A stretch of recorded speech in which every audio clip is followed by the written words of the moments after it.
Assalamualaikum warahmatullahi wabarakatuh.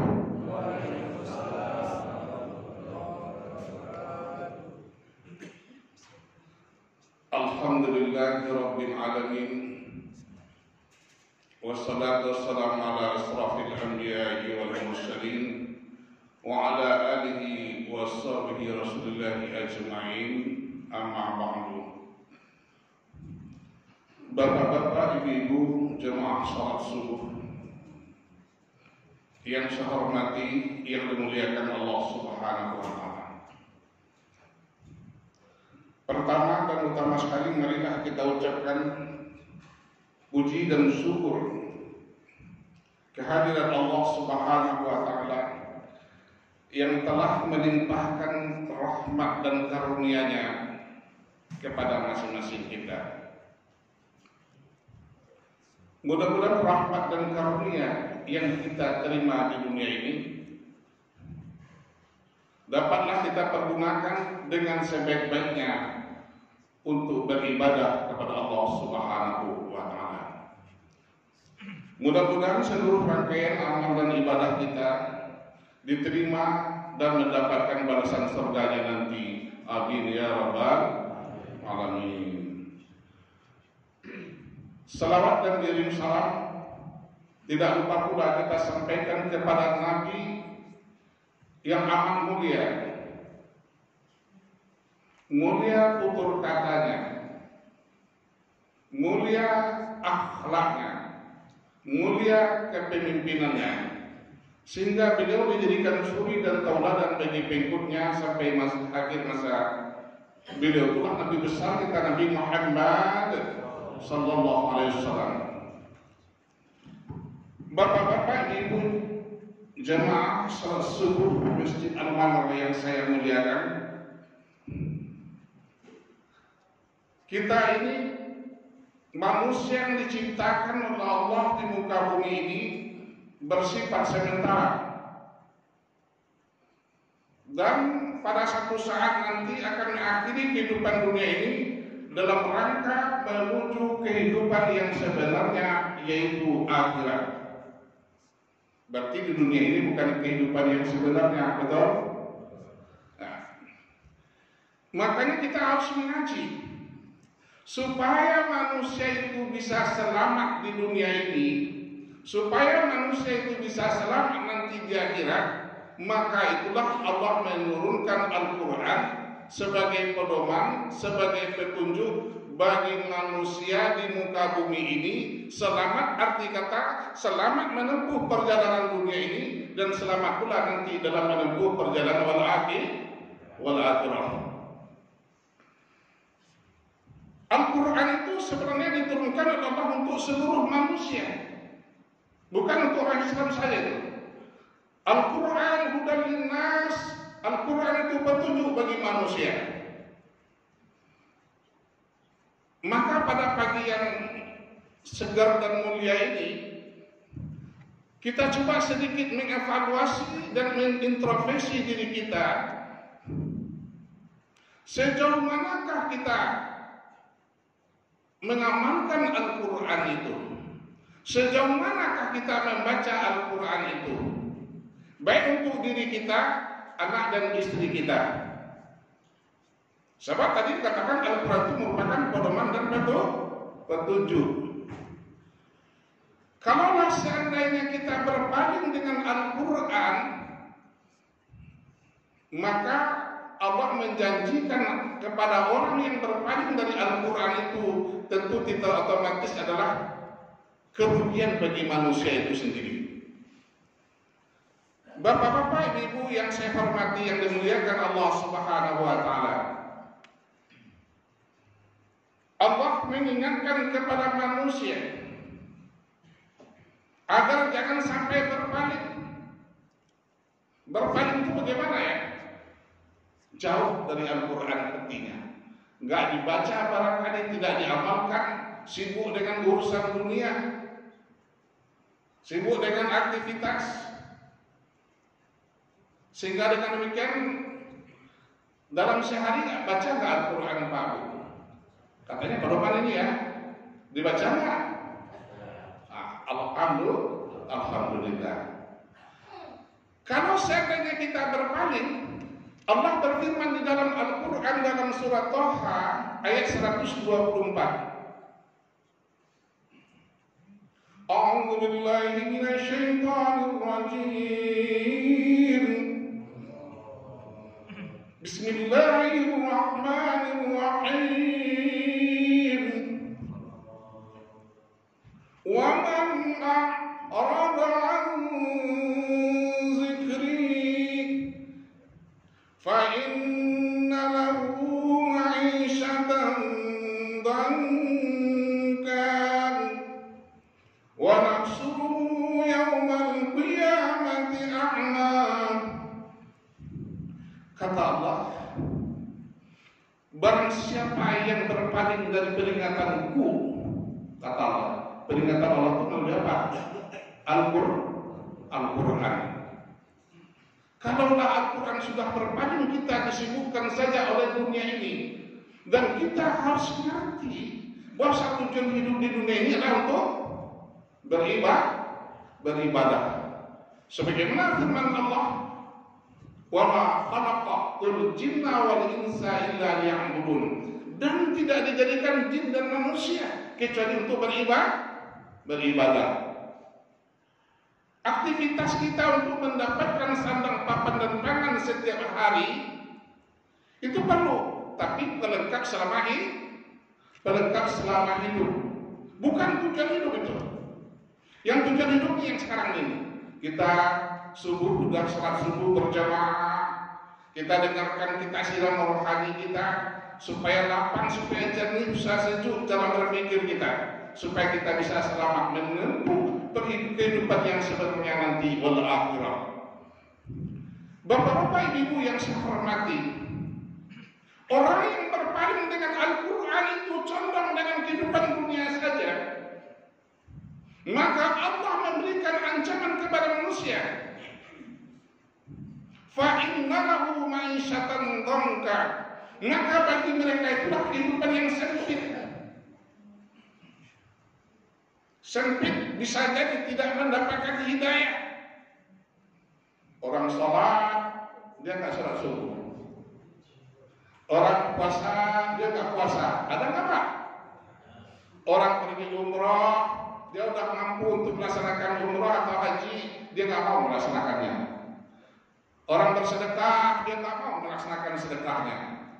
Ini namanya kehidupan yang sempit, sibuk dengan urusan dunia saja, nggak ada condongnya hatinya untuk akhirat, untuk beribadah. Dan orang-orang yang berpaling dengan Al-Quran ini, kata Allah, nanti wa nahsyuruhu yaumal qiyamati a'ma, dan kami akan halau mereka itu nanti pada hari kiamat dalam keadaan buta. Ini janji Allah. Kalau kita sudah abaikan Al-Quran, nggak baca Al-Quran, nggak amalkan Al-Quran, nanti orang itu kata Allah, wa nahsyuruhu yaumal qiyamati a'ma, kami akan halau mereka itu nanti pada hari kiamat dalam keadaan buta. Berpaling sibuk dengan urusan dunia, segala sesuatu nggak pakai aturan Al-Quran umpamanya. Kalau ada pendapat-pendapat menurut nalar dan ilmu pengetahuan saja yang dikemukakan, padahal ilmu pengetahuan yang diberikan kepada manusia sangat sedikit sekali, kata Allah, dan tidak diberikan ilmu pengetahuan kepada manusia melainkan sedikit. Wa ma utitum minal ilmi illa qalila, dan tidak diberikan ilmu pengetahuan kepada manusia melainkan sedikit. Maka persoalan-persoalan yang kita hadapi di dunia ini pasti ada, baik secara pribadi maupun di dalam keluarga kita. Maka dengan demikian, apabila kita beda pendapat, sebagaimana firman Allah, fatanaza'tum fi syai', jika kamu berbeda pendapat tentang sesuatu dalam diri sendiri, dalam rumah tangga, dalam masyarakat, dan seterusnya, beda pendapat kita, maka kata Allah solusinya farudduhu ilallahi war rasul, maka kembalilah kamu kepada Allah, aturan Allah dengan aturan Al-Quran, war rasul kepada sunnahnya Nabi. Kira-kira perbedaan pendapat itu cocok nggak dengan Al-Quran? Cocok nggak dengan sunnah Nabi? Kalau nggak cocok ya bagaimana? Harus ngikutin aturan yang demikian. In kuntum tu'minu billahi wal yawmil akhir, kata Nabi, kata Allah. Jika kamu benar-benar beriman kepada Allah dan pada hari yang akhir, maka ikuti aturan Allah. Bapak-bapak, ibu jemaah yang saya hormati, yang dimuliakan oleh Allah Subhanahu wa taala. Yang menjadi persoalan sekarang ini, orang yang berpaling dari Al-Quran ini, kalau seandainya sudah tidak mengikuti aturan Al-Quran, dapat dirasakan bagaimana yang musibah yang menimpa manusia. Sejauh manakah manusia itu meminta kepada Allah? Maka dengan demikian musibah dan ujian ini merupakan teguran dari Allah Subhanahu wa taala. Maka dengan demikian yang harus kita perhatikan sekarang ini adalah dalam kesempatan subuh yang mulia ini, yaitu mengenai pendidikan daripada agama terhadap anak-anak kita ini. Sebagaimana orang tua di antara yang punya anak ini harus hendaknya memperhatikan, kata Nabi, pendidikan anak-anaknya. Sebab jangan nanti kita udah bagus sholatnya, sudah bagus, sudah haji, udah umrah, baca Qurannya bagus setiap hari, tapi pendidikan agama anaknya kita lalai. Maka Rasulullah SAW mengingatkan, maka para orang tua yang tidak memberikan pendidikan anaknya, maka mereka itu nanti para orang tua itu berada di jurang neraka jahim. Sebab anak itu merupakan titipan dari Allah. Ini yang punya anak ini, perhatikan ini. Rasulullah SAW bersabda, "Wailul li auladi adama min abai." Celakalah akan masuk jurang neraka jahim. Siapa? Para orang tua. Soalnya kan bagus ya, pendidik masalah ibadahnya bagus ya, tetapi ini jalurnya lain lagi, masalah pendidikan anaknya. Kalau pendidikan anak itu pendidikan agamanya, bukan pendidikan umum ya, pendidikan agamanya kalau udah nggak bagus, maka itu tanggung jawab orang tua terhadap anaknya itu. Jadi sekali lagi kata Nabi, wailul li auladi adama min abaihim, celakalah atau masuk jurang neraka jahimlah para orang tua yang tidak mengajarkan terhadap anaknya 3 hal, kata Nabi. Yang pertama, la yu'allimunal Qur'an. Orang tuanya tidak mau mengajarkan anaknya tentang Al-Quran.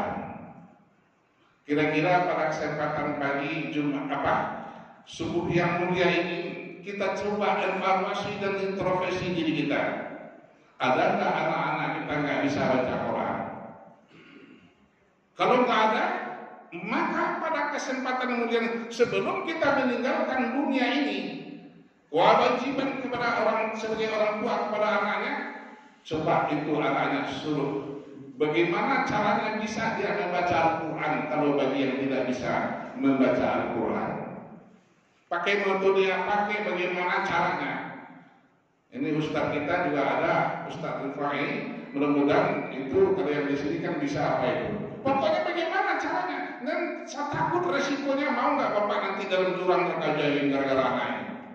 Sebab pendidikan anak-anak itu bukan dunia saja, tetapi yang lebih berat adalah pendidikan sampai ke pertanggungjawaban sampai ke akhiratnya nanti.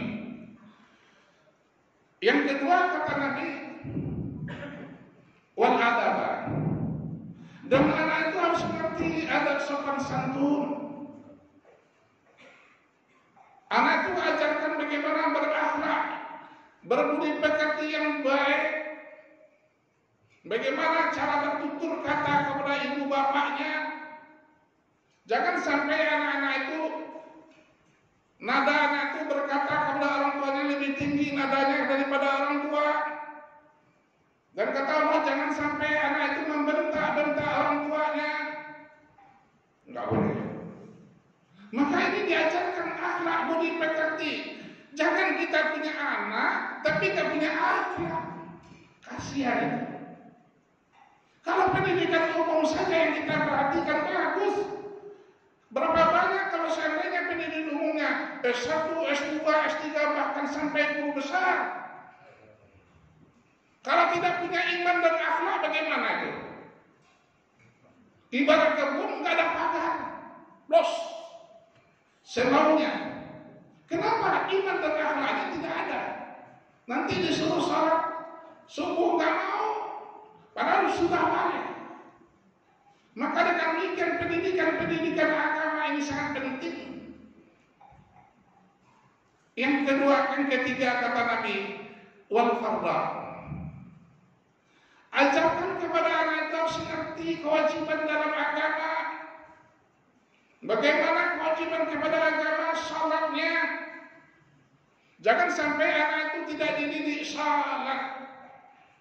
Kalau anak itu kata Nabi udah umur 7 tahun, suruh dia salat. Jangan disuruh tidur enak, suruh salat.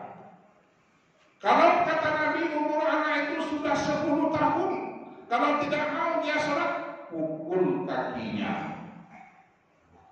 Sudah diterangkan Pak ya, kalau ada anak yang sudah 7 tahun suruh sholat sudah. Mudah-mudahan melalui siaran rohani pagi ini, kalau ada anak kita umurnya 7 tahun, supaya dia terbiasa melaksanakan sholat, suruh dia sholat. Walaupun bagaimana modelnya, kadang penting dia sholat. Namanya anak-anak. Kalau udah 10 tahun, ada nggak 10 tahun kita punya anak nggak sholat, pukul kakinya. Karena daripada resiko nanti kita berada di jurang neraka jahim gara-gara anak ini, maka kita harus sekalian memperhatikan pendidikan anak ini dalam masalah sholat ini, puasanya dan seterusnya. Kalau seandainya dia tidak sholat, bagaimana kalau sudah balik nanti bagaimana? Apalagi kalau sudah balik kewajibannya sama dengan orang tuanya masalah salat ini. Bapak-bapak, ibu-ibu yang saya hormati, yang dimuliakan oleh Allah Subhanahu wa taala. Maka kata Nabi, jangan sampai fayansauna juhala. Maka jangan sampai anak ini jadi bodoh. Bodoh bukan arti masalah ilmu pengetahuan umumnya, tapi pengetahuan agama ini bodoh. Nggak ngerti baca Quran, nggak ngerti adab sopan santun, nggak ngerti kewajiban agama. Kalau anak sudah tidak ngerti, tidak berakhlak, bagaimana cara bertutur kata kepada ibu bapaknya, bagaimana cara bertutur kata kepada orang yang lebih tua, bagaimana cara bertutur kata kepada guru-gurunya.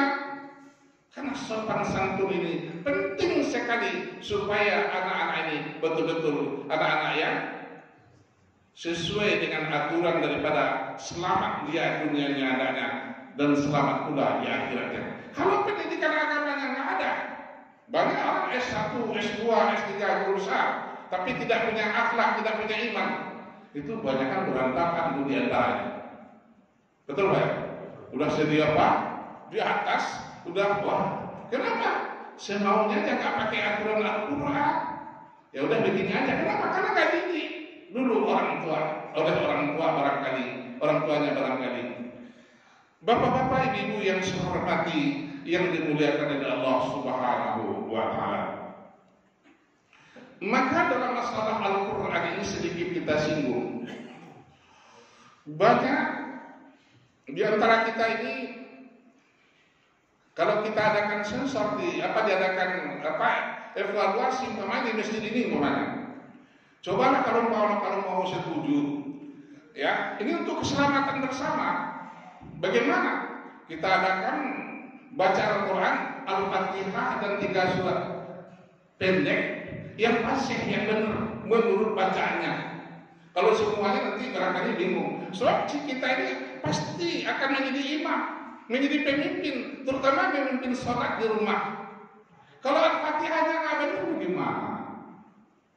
Sebab banyak Al-Fatihahnya kalau diselidiki dengan baik, itu banyak yang nggak sempurna.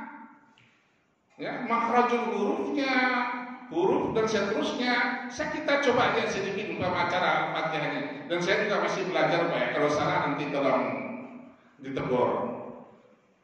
Bismillahirrahmanirrahim. Dibacanya Bismillahirrahmanirrahim. Itu lahnya itu harus vertikal fathahnya. Beda bacanya Pak ya. Dan ma itu harus lurus juga tanda fathahnya. Beda bunyinya dengan yang miring. Dibacanya rata. Itu tentu berarti salah.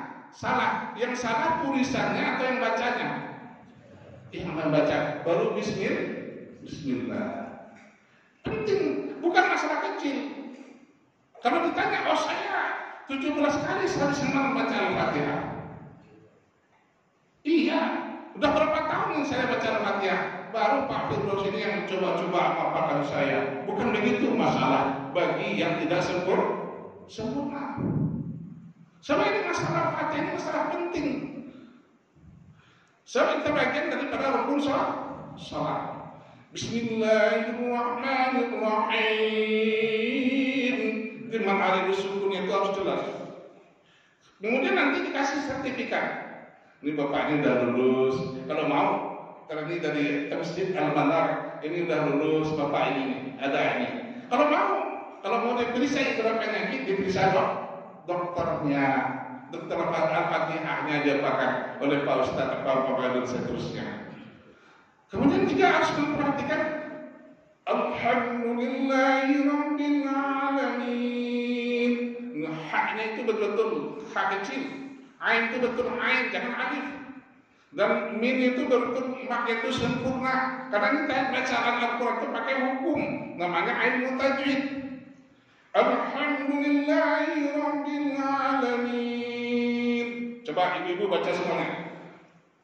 Coba Alhamdulillahirabbil alamin. Coba Pak.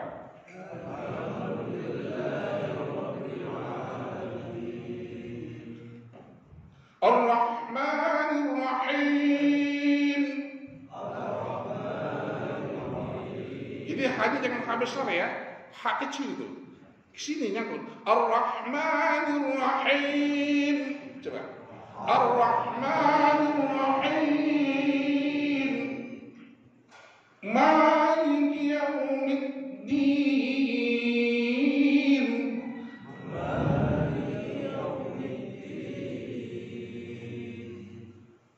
Iya harus tasdid.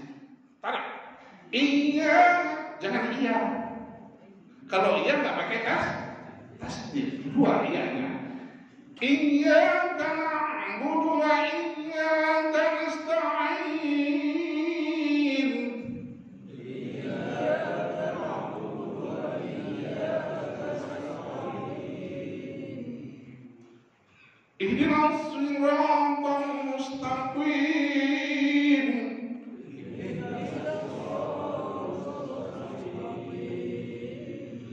Ini harus jelas antara sin dengan shad. Idinasi, shad dengan sin nggak sama hurufnya Pak. Bentuknya aja nggak sama. Idinasi. Banyak idinasi apa idinasi? Ada nggak baca idinasi? Idinas siratal, ada nggak sih? Kalau sih punya apa? Sin. Itu maka tadi kata saya ini Mas Al-Fatihah ini supaya nanti kita kalau dibungkus dengan kain putih pada satu saat Al-Fatihah Al-Quran udah bagus sebenarnya. Pasti pada satu saat kita akan dibungkus dengan kain putih, betul? Kalau nggak rapi Al-Fatihahnya baca Al-Qurannya gimana tuh? Apa yang kita bawa nanti? Saya sertifikatnya kayak udah saya sudah apa? Nanti disempurnakan lagi bacaan Al-Quran ini. Siratal ladzina an'amta 'alaihim. Coba lihat.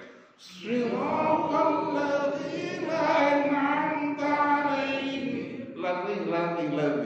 Ini kalau nggak ada gigi Pak lidah ini nggak bisa baca alhamdulillah. Dilatih, tipis saja, bukan lazi, bukan zai. Ghairil maghdub, jangan ghairil maghrib. Ada baca ghairil maghrib, itu bukan qalqalah hurufnya. Ada. Udah jadi imam tapi baca juga ghairil maghrib. Ada nggak Pak dengar itu? Ada. Ya ini makanya harus perhatikan. Karena kita masih menemukan jangan sampai hanya terpaling dari Al-Quran. Betul-betul sempurna adanya. Ghairil maghdubi alaihim waladdallin. Coba deh. Ghairil maghdubi alaihim waladdallin.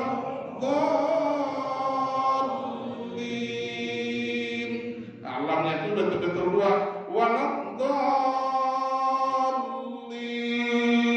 Jangan waladdallin. Ada nggak waladdallin?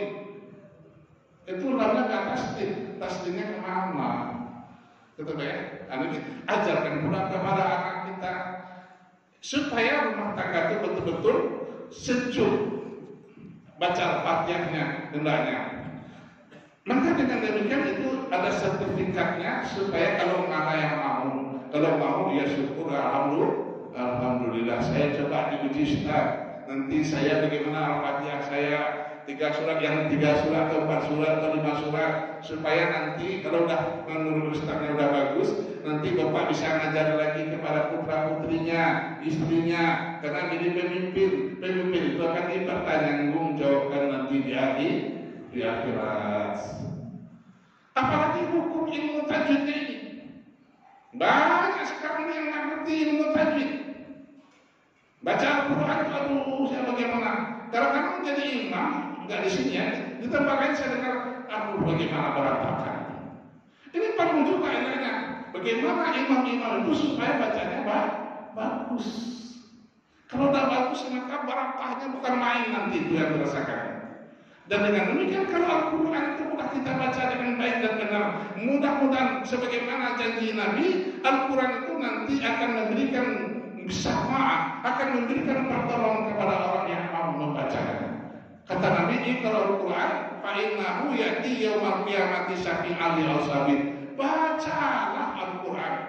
Karena sesungguhnya pada hari kiamat Al-Quran itu nanti akan datang memberikan pertolongan kepada orang yang mau membacanya. Yang membaca bagaimana? Yang benar. Kalau salah bagaimana? Kalau salah boleh, tapi masih dalam keadaan belajar. Kalau masih belajar ya, salahnya nggak apa-apa, namanya orang bawa kendaraan salah. Baca Quran, kalau seandainya salah boleh, tapi masih belajar. Tapi kalau salah nggak mau belajar, ini yang jadi masalah ini. Maka menuntut ilmu itu mulai dari ilmu sampai ke dia lahap. Maka kalau udah tua pun baca Al-Qurannya itu harus bagus sudahnya. Saya coba kalau umpamanya kita berapa ini, coba satu-satu ya, pasti saya kira Al-Fatihahnya. Menurut yang menilai ini belum sempurna Pak, maaf Pak, belum sempurna ini tajwidnya, apa bacaan Al-Fatihahnya. Mau nggak kira Pak Bu, kalau seandainya yang diadakan satu apa tadi perbaikan Al-Fatihah dan 3 surat pendek yang keduanya nanti, mau nggak Pak kira? Hah?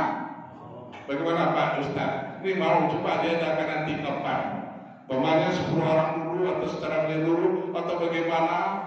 Nanti supaya Al-Fatihah banyak Pak Al-Fatihahnya benar. Sebab begini Pak, saya dulu pernah mengajar masalah tajwid ini di Menteng tahun Bapak masih muda saya dulu Pak, 80-an, yang masih muda.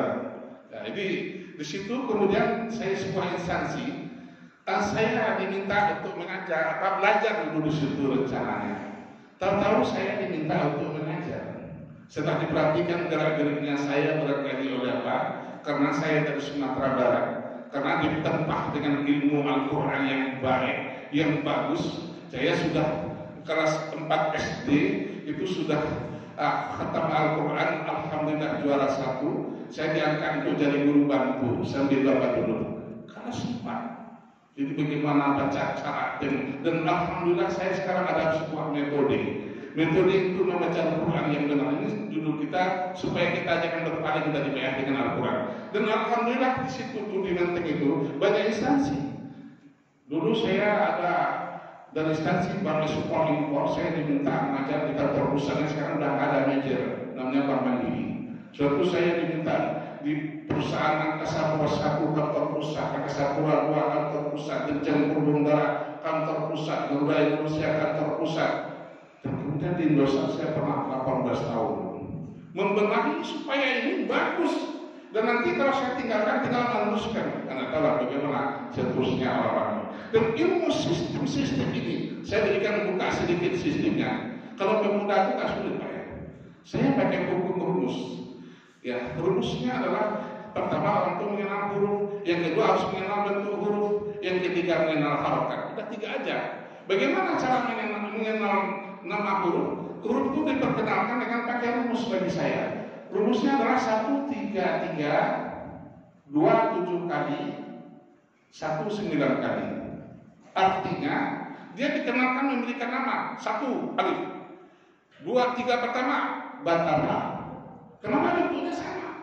Yang membedakan titik itu sudah diarahkan kepada bentuk yang sama. 3 berikutnya Jim Harpo. Ini udah sama pula hurufnya, yang membedakan titik. Dan Zat, Orozai, Sinsin, Sadar, Tazar, Angin, Fakor, Kafdar. Itu sambil main apa aja anak-anak itu. Jangan dikasih HP Bu, Pak, anak-anak tuh HP-nya diatur cuma 1 jam saja. Suruh dia baca itu hafal sambil hafal. 1, 3, 3, 2, 7 kali, 1, 9 kali. Kalau nama hurufnya sudah kenal, maka baru dikasih bentuk sambung. Bentuk sambung itu kalau saya yang diperkenalkan bentuk tunggalnya dulu. Kalau bentuk tunggalnya sudah terbentuk, maka berarti bisa selesai bentuk awal, tengah, dan akhir. Bagaimana sih caranya? Bentuk tunggal itu kalau dipotong 2, ini menjadi bentuk awal. Kalau dirangkai nanti bentuk awal dia jadinya. Kemudian bagaimana kalau seandainya nanti dia bentuk tunggal sudah terbentuk, bentuk awal sudah terbentuk? Kalau 2 bentuk ini sudah ada, berarti tengah dan akhir, bentuk tengah dan akhir jadi. Bagaimana cara bentuk akhir? Bentuk tunggal tadi tambah garis lurus, langsung diapakan tambah garis lurus, kemudian sambung dengan tunggal tadi, jatuhnya akhir. Coba aja tunggal tambah awalnya dengan garis sampai dengan ya, jatuhnya akhir. Bentuk awal tambah dengan garis lagi, ya sampai ke ya, jatuhnya bentuk tengah jadi. Itu rumusnya. Dan otomatis yang tahap yang ketiga apa? Harokat. Besok sudah bisa baca Quran itu. Itu sistem 1, 3, 3, 2, 7 kali dan 1, 9 kali. Saya tampilkan huruf sebanyak 30. Kenapa 30? Dalam hukum 28. Tapi kalau dalam yang dibicarakan membaca Al-Quran, ada huruf hamzahnya, ada nata marbutohnya, karena ada tamarbutohnya. Kenapa aku tak diperkenalkan? Allazina yuqimuna shalah, allazina yuqimuna shalah tamanna. Di tamarbutoh itu huruf yang tamarbutoh yang bentuknya adalah berbentuk ha, titiknya 2. Kalau berhenti dia menjadi ha, kalau terus menjadi huruf ta. Huruf yang satu-satunya huruf yang bisa berubah-ubah adalah tamarbutoh tadi. Allazina yuqimuna sholata wa mimma razaqnahum yunfiqun wallazina yu'minuna bima unzila ilayka wa ma unzila min qablik wa bil akhirati hum yuqinun. Nanti lagamnya bisa apa Pak? Kalau hukumnya udah bagus, lagamnya bisa ditekan sedikit seperti mobil, digas sedikit, keluar lagunya, lagamnya itu. Tapi kalau punya mau. Jadi inilah mudah-mudahan nanti supaya jadi jangan kita tidak sampai berpaling dari Al-Quran. Jadi sekali lagi orang yang berpaling dari Al-Quran baginya kehidupan yang sempit, nggak dapat hidayah di antaranya. Yang kedua, wa nahsyuruhu yaumal qiyamati a'ma, maka dia nanti akan dihalau dalam keadaan buta. Dan dia akan berkata itu nanti dalam keadaan dihalau dalam kota. Apa kata mereka itu nanti? Dituangkan di dalam Al-Quran dalam surat Thaha. Qala rabbi lima hasyartani Dia berkata, ya Tuhanku, kenapa engkau halau saya ini dalam keadaan buta? Wa qad kuntu basira. Sedangkan dahulunya saya melihat. Kemudian Allah berfirman, qala kadzalika atatka ayatuna fanasitaha. Demikian telah datang kepadamu ayat-ayat kami, fanasitaha, maka engkau melupakannya. Ada nggak Al-Quran datang kepada kita ini? Ada. Kalau seandainya kita mengabaikan Al-Quran ini, bahaya Pak. Ini Al-Quran begitu mulia, begitu bagus. Allah mengingatkan sambil memberikan sebuah contoh di dalam Al-Quran supaya manusia itu mengerti bagaimana itu Al-Quran hebatnya. Allah memberikan salah satu contoh, seandainya Al-Quran itu diturunkan ke sebuah gunung, sebagaimana firman Allah dalam Al-Quran, "Lau anzalna hadzal Qur'ana 'ala jabalin lara'aitahu khashi'an mutasaddian min khashyatillah wa tilka al-amthalu nadribuha lin-nasi la'allahum yatafakkarun." Kata Allah, sekiranya kami turunkan Al-Quran itu kepada sebuah gunung, la ra'aitahu, pastilah kamu melihat gunung itu. Bagaimana gunung itu? Khasyi'an, tertunduk, mutasaddian, terpecah belah. Kenapa? Min khasyatillah, karena takutnya kepada Allah. Dia diturunkan kepada manusia. Kok ini diabaikan Al-Quran? Wa tilkal amsal naqduha lin-nasi allahum yatafakkarun. Dan perumpamaan ini kami buat bagi manusia, la'allahum yatafakkarun, supaya dia berpikir. Diturunkan kepada sebuah gunung itu tertunduk dan terpecah belah. Sekarang diturunkan kepada manusia. Kenapa kok diabaikan? Jangan sampai hendaknya sekali lagi kita meninggalkan dunia yang fana ini. Al-Quran yang belum sempurna bacanya, tajwidnya. Jangan sampai Al-Fatihah aja banyak yang gak lurus. Kalau bisa semuanya, baca Yasinnya, itu harus lurus hanya sesuai dengan yang menurut yang tertulis. Agama Islam menurut kita ini dalam Al-Quran. Mayyabtaghi ghairal Islami dina, dan barang siapa mencari agama selain daripada Islam, fala yuqbala minhu, maka tidak akan diterima darinya. Wa huwa fil akhirati minal khasirin, nanti dia termasuk orang yang rugi. Udah yakinlah, jangan sampai kita adanya anak kita nanti lari dari agama Islam. Sekali lagi, agama yang benar di sisi Allah adalah agama Islam. Bapak-bapak, ibu yang saya hormati, yang dimuliakan oleh Allah Subhanahu wa taala, mudah-mudahan sidang rohani ini dapat menambah keimanan kita, wawasan kita, evaluasi dan introspeksi kita. Tidaknya jangan sampai kita berpaling dari Al-Quran. Apalagi udah usia-usia begini, mendekatlah, banyaklah membaca Al-Quran. Kalau kita baca Al-Quran, nanti dia akan memberikan syafaat kepada orang yang mau membacanya. Maka dengan syafaat yang bagaimana? Pernah di dalam sebuah hadis diriwayatkan Mu'adz bin Jabal bersama Rasulullah SAW. Kemudian Mu'adz bin Jabal berkata kepada Rasulullah, "Ya Rasulullah, berikanlah kepada kami sebuah hadis yang bisa bermanfaat bagi kami." Kemudian Nabi bersabda, "In aradtum asysyadai, jika kamu menghendaki hidup seperti orang yang bahagia, bagaimana bagi Rasulullah cara mendapatkannya? Yang bahagia bagaimana ya Rasulullah? Yang pertama, walau tasyahadai, matinya, kalau matinya nanti orang itu seperti orang mati syahid, mau nggak?" Ini kata Nabi. Bagaimana cara mendapatkan ya Rasulullah? Kata Nabi, "Fa'dimu qira'atul Qur'an." Maka lagi yang kalah membaca Al-Quran. Ini usia-usia udah lanjut gini, banyaklah membaca Al-Quran. Jangan waktu kosong, waktu libur ada, waktu santai ada. Kadang-kadang libur ke puncak ramai saya lihat tuh. Baca Al-Qur'annya anaknya nggak benar, orang tuanya nggak benar, anaknya nggak bisa baca Quran, kok libur duluan yang dia pakai. Padahal udah tahu tadi bahwa khalaqtul jinna wal insa illa liya'budun dan tidak dijadikan jin dan manusia kecuali untuk beribadah. Kalau kita baca Al-Quran, maka dengan mati seperti orang yang mati syahid nantinya. Kemudian kata Nabi yang kedua, wan najata yaumul hasyr. Dan orang ini nanti akan dihawal pada hari kiamat dalam keadaan buta. Siapa itu ya Rasulullah? Kata Nabi, fa'adimu qira'atul Quran. Orang yang melangitkan waktunya membaca Al-Quran. Kita dapat keselamatan tadi. Huru hara di akhirat nanti macam-macam.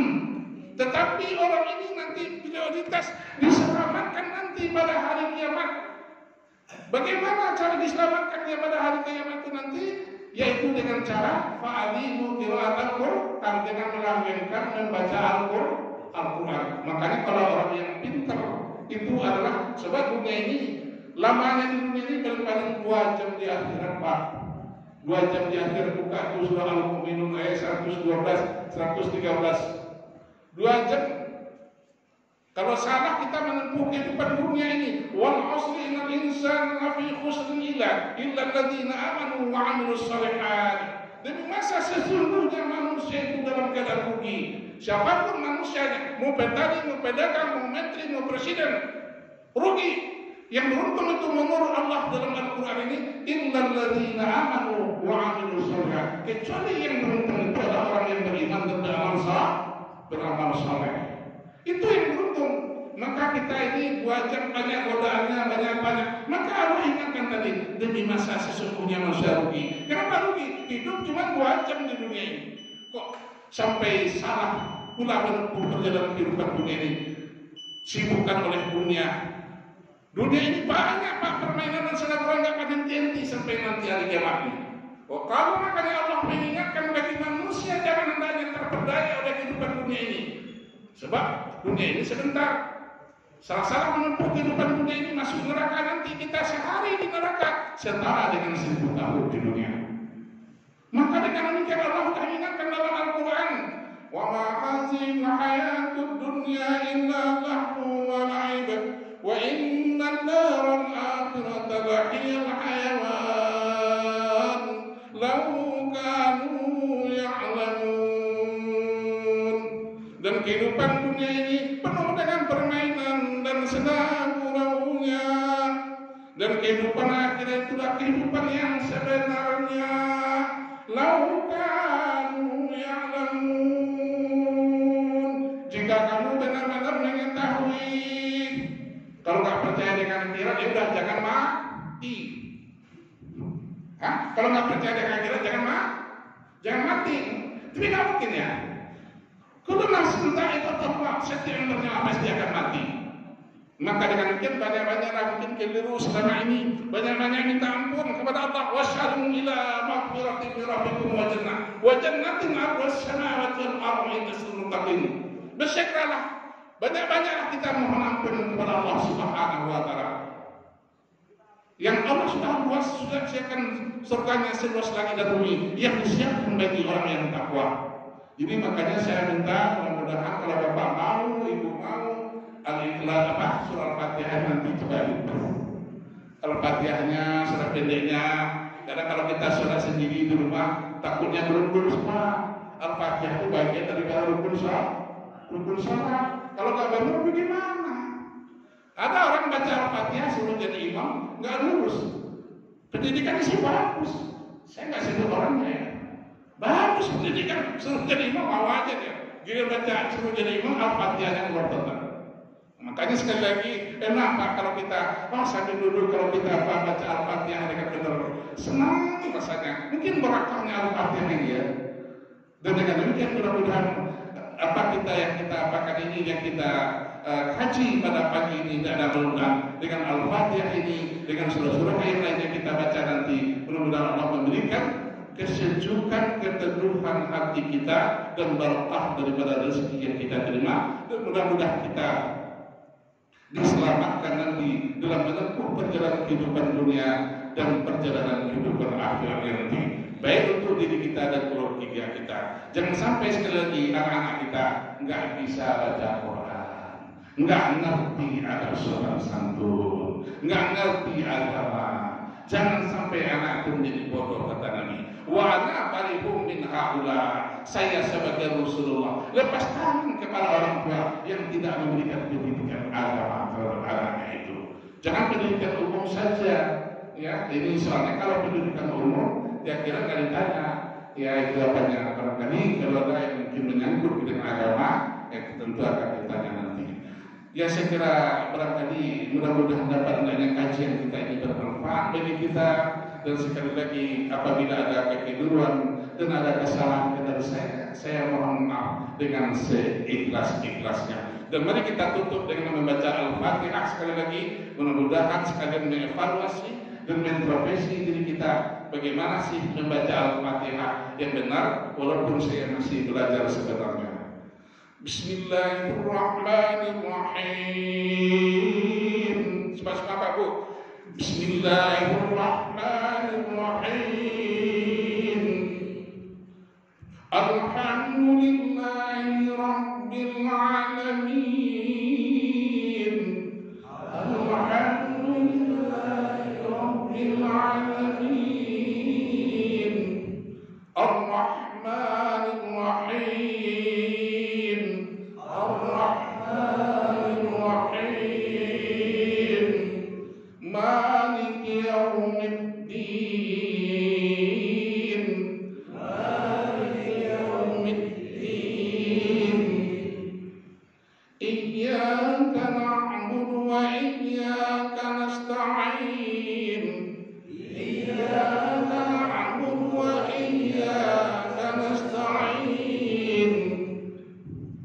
Ihdinas siratal mustaqim. Ihdinas siratal mustaqim. Siratal ladzina an'amta 'alaihim. Siratal ladzina an'amta 'alaihim. Ghairil maghdubi 'alaihim